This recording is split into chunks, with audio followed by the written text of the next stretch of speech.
Are you listening? Welcome to the Nerf Report. My name is Bryant Chappel. If it's your first time here, welcome. The show is extremely simple. Every single week, we take all the week's gaming, geek, and nerd news, nerf it down into one show once a week for you, the audience. If you think that sounds awesome, go ahead and hit that like button. And if you need more Nerf Report in your life, head on over to Facebook, Instagram, and Twitter, where you can get all the Nerfing news you need throughout your Nerfing week. And of course, on this week's episode, Season 6 of Fortnite began this week. PlayStation did the unthinkable, and now that the dust has finally settled, we need to talk about Telltale Games. But before we get into any of that, here's your top headlines. Red Dead Redemption 2 is all the world of gaming can talk about right now, which makes sense because this game is on track to be the biggest game of this console period, generation period, ever, period. And this week, much like the week before it and the week before that one, we got a lot of Red Dead 2 news, but unlike the previous weeks, this week had a theme: numbers. So I figured let's create a segment aptly titled Numbers. First up, the number 200, as in the 200 species that can be found in Red Dead Redemption 2. Red Dead Redemption 2 will feature over 200 species of animals, including coyotes, grizzly bears, alligators, and horses. Next up, the number 30, as in Red Dead Redemption 2's select online content that can be found exclusively on the PlayStation 4 for 30 days. Or maybe the number 32 suits you better. 32, as in the total size of supported players in Red Dead Online. 32 players, of course, is up from Grand Theft Auto Online's current player base of 30 players. And finally, the number 105, as in the 105 gigabytes of storage that Red Dead Redemption 2 will take up on the PlayStation 4. That's like a quarter of my hard drive. Jeez. You might as well just change the tagline to Red Dead Redemption 2. Don't you dare uninstall us, boy. You'll regret it immediately. Also this week, hope you have your passports ready because we're going to take a quick stop into the world of esports. Finish it! This week, during a Swiss Super League football game between the Young Boys and Basel, hooded Young Boy fans took to the field to protest esports. The protesters unveiled a giant pause button and hurled tennis balls and gaming controllers onto the field in protest. The protest was in response to the trend of Europe's soccer clubs beginning to look into owning esports franchises. When many fans believed that that money could be invested into improving, I don't know, the real team? Those darn esporters. We'll show them. We'll throw gaming controllers at them. That's like using cake as a protest for someone that loves cake. I mean, I hope that these are the guys that protest my channel one day. Please. Protest my channel by liking, subscribing, and sharing the video. I hate it when you do that. And finally, EA. Really? This is a new thing we're doing now? All right. It was revealed this week that EA's Anthem is officially in its alpha stage. BioWare's general manager, Casey Hudson, wrote in a blog post saying, "Last week, the Anthem team passed its alpha milestone, meaning that every part of the game is in and functioning. It's a ton of fun to play and full of engaging character moments and storyline. But it's also exciting to see people around the office and at our partner studios grouping together for adventures in this new world we've created." And now for the meat of this week's episode. PlayStation shocked the world and broke the internet this week, so let's talk about it in a recurring segment titled P.S. I forgot to tell you. Crossplay, or as the rest of the gaming industry calls it, playing video games with your friends. Crossplay and cross-progression have been at the forefront of criticism when it comes to PlayStation's business practices over the last year, with Sony refusing to allow crossplay for players with Nintendo or Xbox consoles. Well, this week, Sony Interactive Entertainment CEO John Codera announced that crossplay and cross-progression features are coming to the PlayStation 4. In a blog post on PlayStation.com, John Codera said, Following a comprehensive evaluation process, Sony Interactive Entertainment has identified a path towards supporting cross-platform features for select third-party content.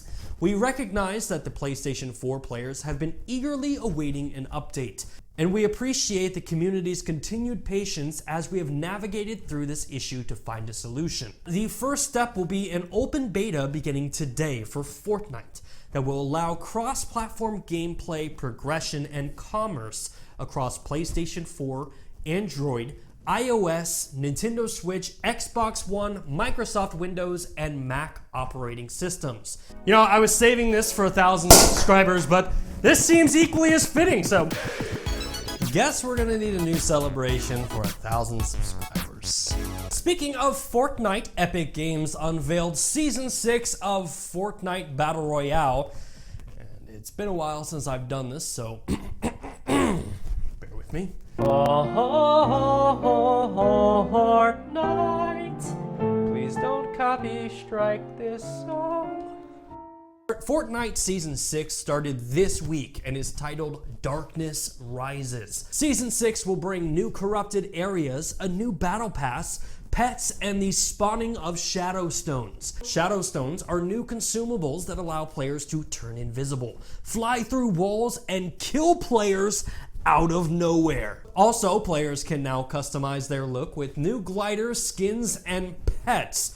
Season 6 also marks the beginning of a new battle pass. The battle pass will give players the chance to complete 100 levels to receive 100 new rewards, including new skins, emotes, pets, and much more. The Season 6 update is of course free to any player, but the new battle pass can be yours for 950 V-Bucks or $9.99 US. And next up, let's talk about Telltale Games. During the filming of last week's episode, the news broke that Telltale Games was closing. I took a quick opportunity during the most recent episode of the DLC to kind of throw my thoughts out there. But if you haven't heard yet, Telltale Games, the developer who brought us games like The Walking Dead, Wolf Among Us, and Guardians of the Galaxy, announced last week that they were terminating the jobs of 250 employees immediately. They will have a skeleton crew of employees staying on to complete commitments to the board and partners. The closing of Telltale Games was first announced by disgruntled employees who flooded Twitter after they were told they had 30 minutes to leave the office. And now this week we have found out that one of those employees has filed a class action lawsuit against Telltale Games. Vernie Roberts Jr. has filed a class action lawsuit against Telltale Games for unpaid wages and benefits, as he is claiming that Telltale Games breached and violated California's WARN Act. The WARN Act states that an employer must provide 60 days written notice before a mass layoff. Now, unfortunately, unforeseeable business circumstances can prevent companies from being fined under the WARN Act. And even more unfortunate, depending on how drastic things are at Telltale Games, even if the plaintiff did win the lawsuit, there's probably not any money left for him to win. And in other Telltale news, Netflix has announced that they are seeking new partnerships to bring us a Stranger Things video game. They also confirmed the rumors that the skeleton crew of employees remaining on at Telltale are on board to finish the Minecraft story mode for Netflix. And finally for this week, we come to... that noise, of course, signifies that we are running out of time and coming close to the end of the show. So, in order to cover all the week's remaining news, we must initiate Nerfed in 60 seconds.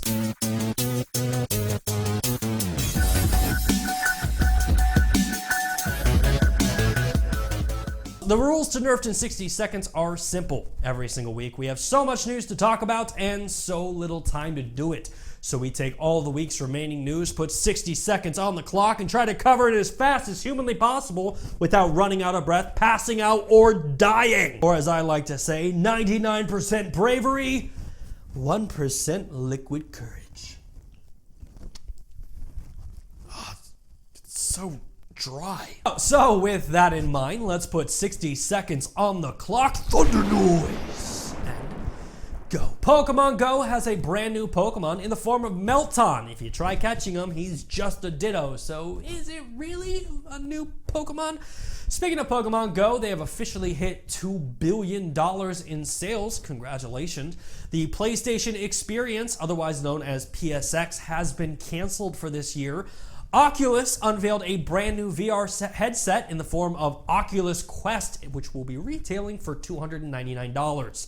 Castlevania Requiem is coming to the PlayStation 4. Shadow of the Tomb Raider has new DLC on the way called The Forge. H1Z1 has rebranded as Z1 Battle Royale. Fallout 76's beta will be hitting Xbox One on October 26th. World of Warcraft Classic will be playable at BlizzCon. The American Dream Dusty Rhodes is coming to WWE 2K19, baby. And Hitman 2 has officially gone gold. Ladies and gentlemen, that is it for Nerfed in 60 Seconds, and that is it for this week's episode of the show. If you like what you saw, make sure to hit that like button. If you're new here and haven't done so already, please consider subscribing to the channel. It really helps. And more importantly, share it with your friends, just like Jabro Gaming did this week. Thank you, Jabro. Greatly appreciate that. As always, my name is Bryant Chappel. You are you, and this has been the Nerf Report. Thanks for watching.